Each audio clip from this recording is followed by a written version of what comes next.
Friends, welcome to SP sir Sahyadri academy. विद्यार्थी मित्रांनो, आज आपण महान्यायवाद्याबद्दल चर्चा करणार आहोत. सो विद्यार्थी मित्रांनो, महान्यायवाद्याचा भाग 5 मध्ये समावेश होतो.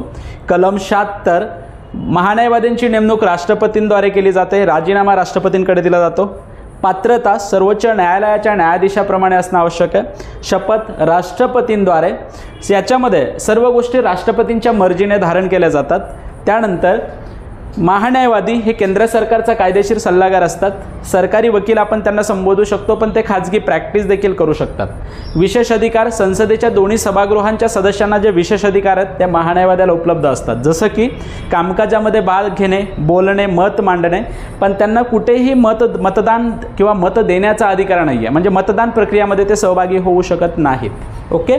सो ज्या समितीमध्ये ते सदस्य असतील त्या समितीमध्ये भाग घेणे, मत नोंदवणे, चर्चा करणे, चर्चात सामील होणे, पण मतदान करण्याचा अधिकार नाही. थँक्यू.